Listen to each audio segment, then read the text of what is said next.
I, 48F, am at my wit's end with my daughter Shelley, 23F, and her boyfriend Alex, 28M.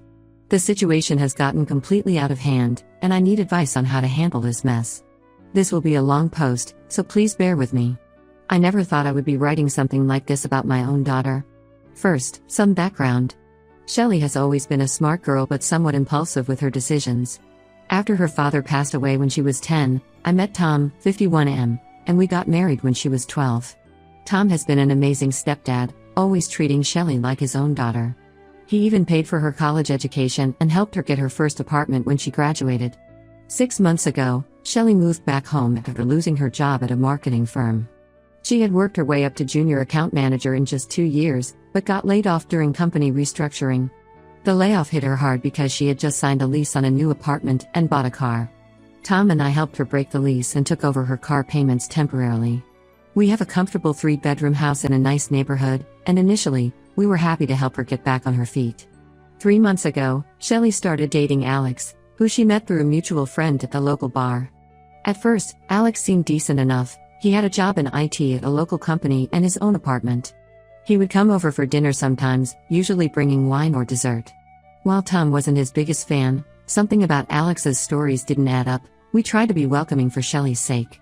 I noticed she started spending a lot of money going out with him, but I figured she was just trying to get over the job loss. Things started going downhill when Alex lost his job last month. He claimed his company was downsizing, but something felt off about his story. The company was actually hiring according to their website. He started spending more and more time at our house, eating our food, using our utilities, and practically living here without contributing anything. Shelley insisted he was actively job hunting, but we never saw him doing interviews or sending applications. Instead, he spent most days playing video games on our TV or sleeping until afternoon.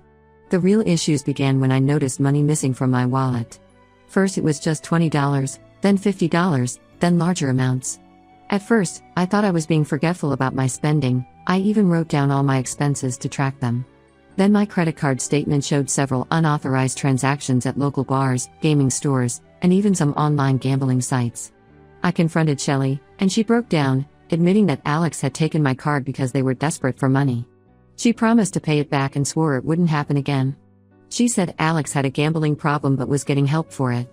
I was angry but decided to give them one more chance. With strict conditions, Alex needed to find a job within a month, they both had to contribute to household expenses, and there would be no more unauthorized use of our money. They agreed, seeming genuinely remorseful. Alex even showed me some job applications he claimed to have sent out. Last week, I discovered that not only had Alex not been job hunting, but he'd been running some sort of online gambling operation from our home Wi-Fi. He was using multiple devices to place bets and seemed to be involved in some sketchy online forums. When confronted, instead of apologizing, he became aggressive and told me to mind my own business. He said what he did on his own devices was his private matter. Shelley defended him, saying I was being too controlling and that we should be more understanding of their situation. She said Alex was just trying to make money the only way he could. The final straw came yesterday when I found out they had taken my spare car keys and crashed my new car while joyriding at 2 a.m., something they completely denied until I showed them the security camera footage from our neighbor's house. The car had significant damage to the front bumper and side panel, and they hadn't even planned to tell me. They had just parked it back in the garage and acted like nothing happened. When I showed them the footage, Alex actually laughed and said it wasn't a big deal since we had insurance. I told them they needed to leave immediately. Shelley started crying, saying they had nowhere to go and that I was being cruel. She brought up how her real dad would never treat her this way. Alex had the audacity to suggest that we should pay for the car repairs since we're more financially stable and have good insurance. He said it was partly our fault for keeping the spare keys where they could find them.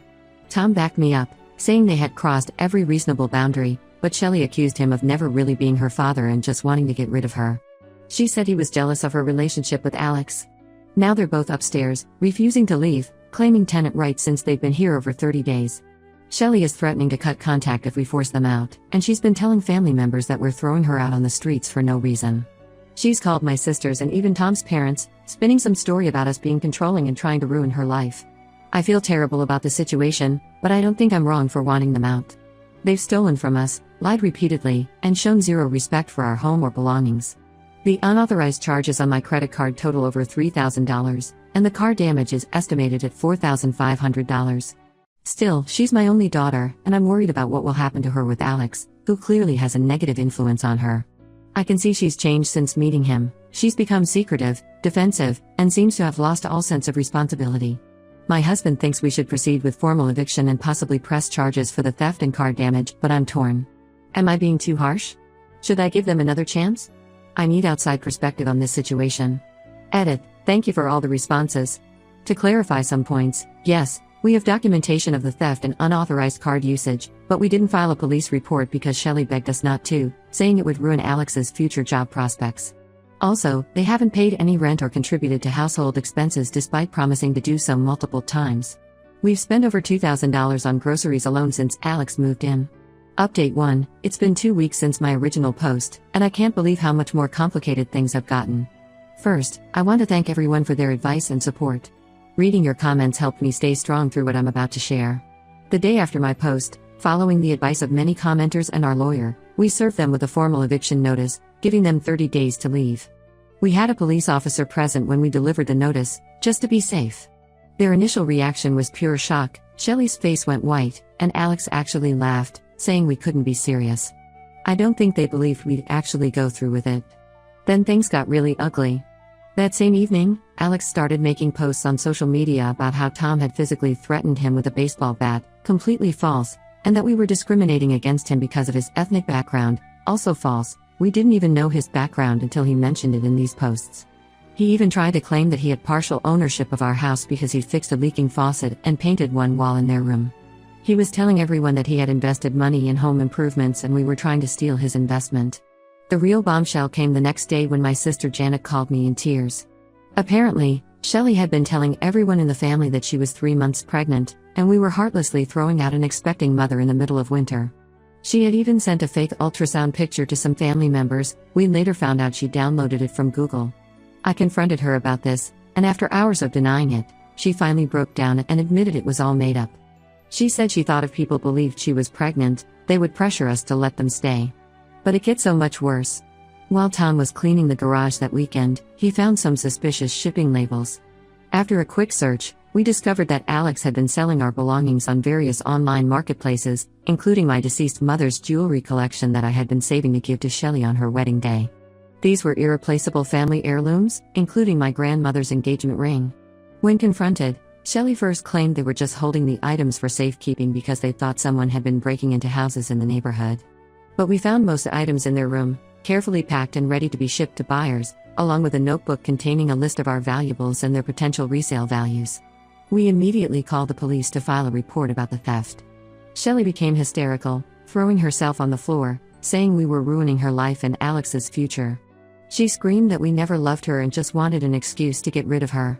The police documented everything and took photos of the packaged items, but suggested we handle the eviction through proper legal channels since they've established residency. They did say we could press charges for the theft, though. The most heartbreaking part was what happened next. While gathering evidence of the theft, we found Shelley's laptop open in the living room with her notes app visible. She had been keeping a detailed log of their plans to sell more of our things to fund Alex's gambling habit. She actually wrote that we deserved to have our things sold because we were too well off and needed to learn to share our wealth. She even listed my wedding ring as a future item to sell, noting that since I work from home, I wouldn't notice it missing for a few days. Tom is beyond furious and wants to press charges for both the theft and the credit card fraud from before. He says Shelley is no longer the person we raised and that she's chosen her path. Some family members, though, particularly my older sister and my aunt, are saying we're being too harsh and should help them instead of pushing them away. They keep bringing up how Shelley lost her father young and might be acting out because of unresolved trauma. But after discovering all these lies and calculated plans to steal from us, I don't know how we can ever trust them again. For now, they're still in the house but barely speaking to us. We've moved all valuables to a safe at my sister Janet's house, the one who's actually supporting us, not the one defending Shelley. Alex spends most of his time in their room doing who knows what on his laptop. We've blocked his access to our Wi-Fi, but he seems to be using his phone as a hotspot. Shelley only comes out to get food, usually late at night when we're in bed. We've had to start locking our bedroom door at night because we don't trust them anymore. I'll update again when there are any major developments. This whole situation is breaking my heart, but everyone's comments have helped me stay firm in my decision. I never thought my own daughter would turn into someone who could lie so easily and steal from her own family, but here we are. Edit. Some people ask about cameras. Yes, We've installed them inside and outside the house now. Also, we've documented everything and have copies of all the online listings where they try to sell our things. The police have copies too. Update 2. It's been a month since my last update, and the situation has taken several unexpected turns that I'm still trying to process. I almost didn't want to write this update because it feels surreal, but I know many of you have been asking for one. First, the good news, Shelly and Alex are finally out of our house. But the way it happened was completely unexpected and honestly terrifying. 2 weeks ago, while Shelly was at a job interview, yes, she finally started looking for work after we cut off their access to our food and Wi-Fi, Alex suddenly disappeared with most of their belongings. He took whatever money they had saved, Shelly's laptop, her phone, all their clothes, and even the small TV we had let them use in their room. When Shelly came home and found everything gone, she had a complete breakdown. That's when everything started coming out. Turns out Alex had been lying about his background from the start.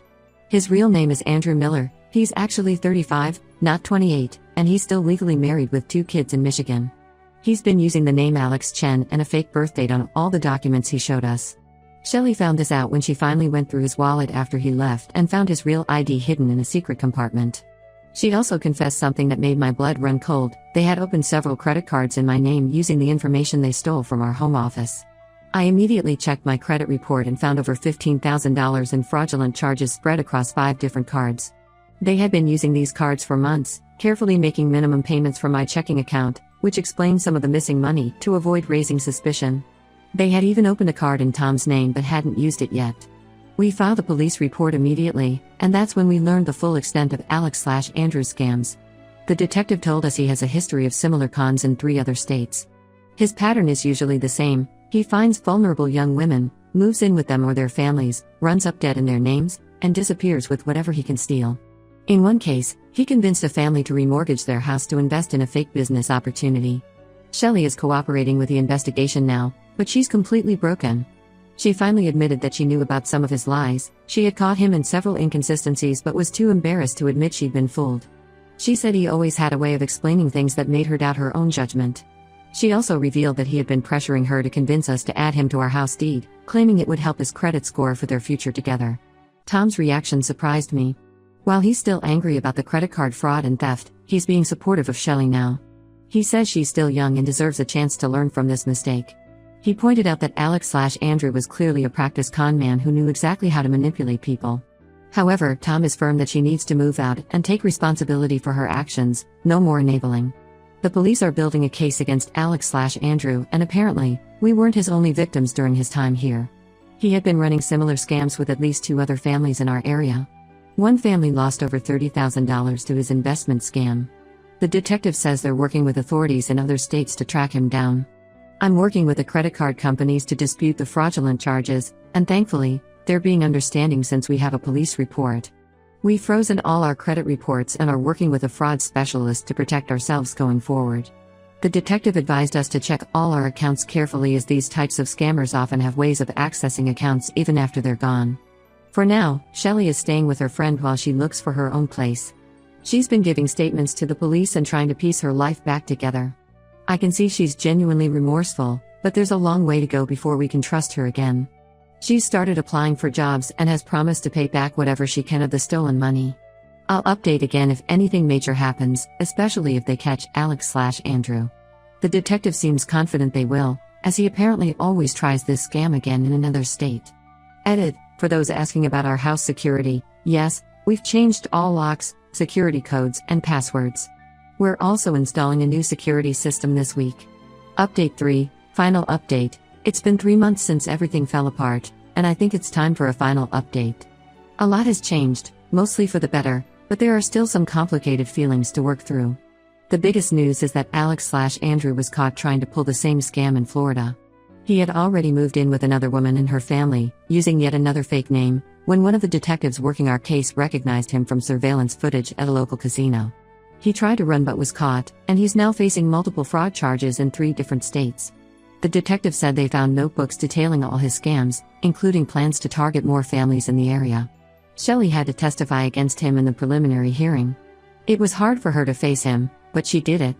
She broke down when she saw that his wife, his real wife from Michigan, was there too with their kids.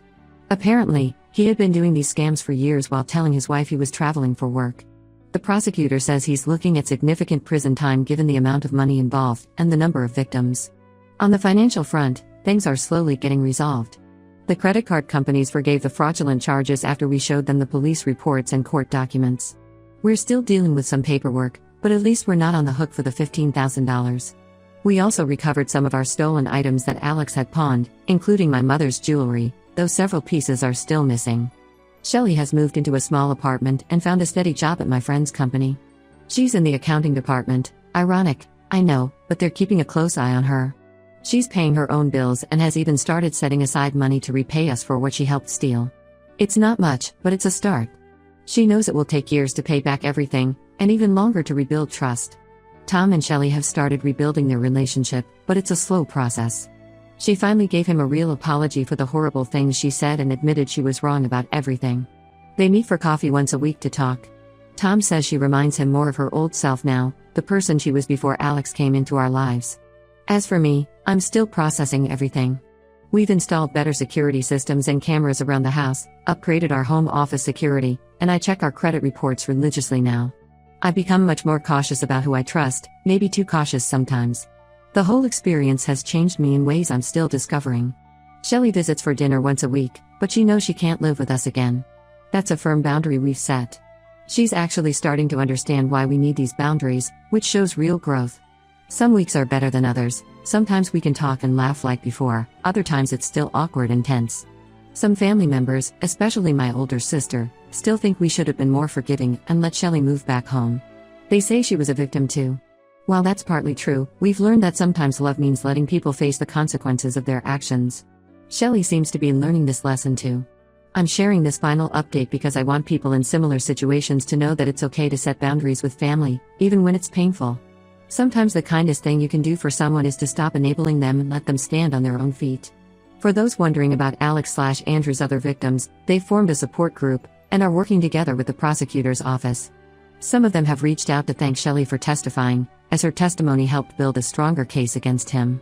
This will be my last update. Thank you to everyone who offered advice and support throughout this ordeal. Your comments helped me stay strong when I needed it most.